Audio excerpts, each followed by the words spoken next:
Selamat petang. Ini mesyuarat Esko mingguan.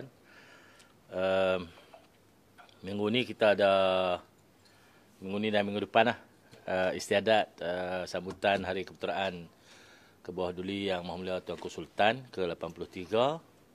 Bermula dengan majlis bacaan Yasin besok di Masjid Zahir hari Khamis. Kemudian tu pembarisan pada 22 dan majlis di istana lah, bermula 22 tu sampai 26 tiap-tiap hari. Kerajaan negeri telah membuat persiapan yang rapilah seperti mana sambutan keputeraan tiap-tiap tahun. Saya ambil kesempatan ini jugalah untuk mempersembahkan ucapan tahniah dan selamat Hari Keputeraan kepada Kebawah Duli Yang Maha Mulia Tuanku Sultan Kedah Al-Aminul Karim Sultan Salahuddin Ibni Almarhum Sultan Badli Shah. Yang kedua, saya dimaklumkan di Mahang, di kawasan Mahang, ni kampung Cik Mat kita ni, ada rimau. Ada isu rimau sedang kata mengganggu penduduk lah, mengancam keselamatan, dan pihak perkhidmatan telah dihubungi. Isu dia ada sikit tak ada umpan. Nak tahan jarak tu dia kena buh umpan. Saya harap isu tu dapat diselesaikan. YB Wong sedia membeli umpan. Dia bukan umpan ikan lah, umpan dia kena kambing atau lembu. YB Wong kata kalau nak tangkap harimau 2 ekor lembu pun dia boleh beli. Kambing sudah ada tapi harimau tak minat. Tak minat. Ahli parlimen bagi kambing buat umpan dia kurang berminat, tak steam lah. Dia mau lembu besar sikit, baru ni korban banyak lembu. Dia pun nak lembu juga. Kita harap isu itu dapat diselesaikan. Dan perkhidmatan ambil tindakan segeralah untuk menjamin keselamatan. Jangan. 1-2 hari ya. Tak boleh biar lama-lama itu harimau. Itu makan orangnya.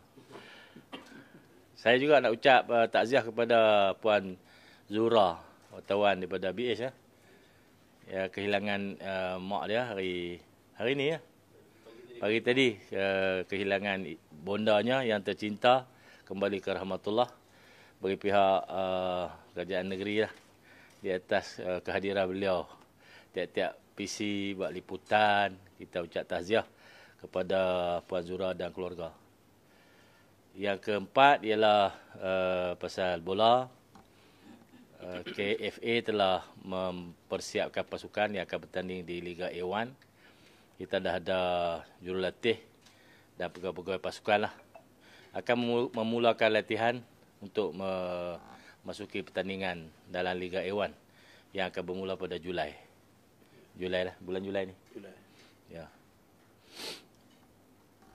Senarai pemain masih lagi dirahsiakan. Kita akan buat pengumuman pengenalan pemain-pemain dan pegawai pasukan KFA pada minggu kedua bulan Julai. Bakat-bakat main lah. Tengok siapa main, siapa jurulatih.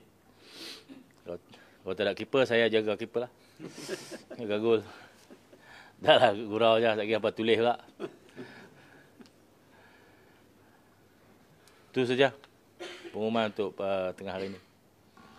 Kalau ada soalan sila, tak ada, tak apa.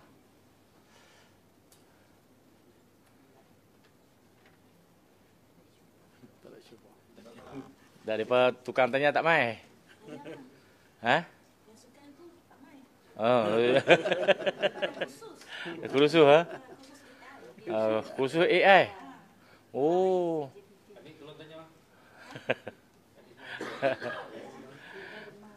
Tulislah bola sudah ready ya. Kita akan masuki Liga A1. Saya tak pasti KDFC dapat masuk ke tak, daftar ke tak, saya tak pasti. Tapi KFA pastilah. Ada satu tim lah. Ada orang nak marah pasal kita tak bagi. Ada satu tim yang minta nak guna stadium, nak daftar stadium kita sebagai home. Nak pakai stadium Nuraman. Itu tak boleh lah. Sebab saya dipahamkan pasukan tu pasukan immigration. Immigration ni di bawah KDN. Saya nasihat oleh kerana dia di bawah KDN, dia boleh guna stadium Bandaraya Pulau Pinang. Pulau Pinang ada 2 stadium, Batu Kawan dah, Bandaraya dah. Kita ada 1 je stadium. Dan penggunaan stadium boleh nak daftar sebagai home. Tiap-tiap tim dia ada home dia. Away, lawan tempat lawan, away, home. Nak register home tu, dia tak boleh pakai lah stadium Deraman pasal tim ada. Tim mewakili Kedah dah. Dia kalau nak mewakili immigration, dia boleh pergilah negeri lain. Pulau Pinang boleh. Negeri yang sesuai untuk immigration. Dia banyak immigration di Pulau Pinang. Bandaraya ada, tu kawan dah. Itulah untuk jawapan. Ada orang duk petikai benda aku tu. Macam mana dah. Immigration kan, KDN. Pilih Penang. Sesuai kan? Apa tak faham lagi. Tak apalah. Assalamualaikum.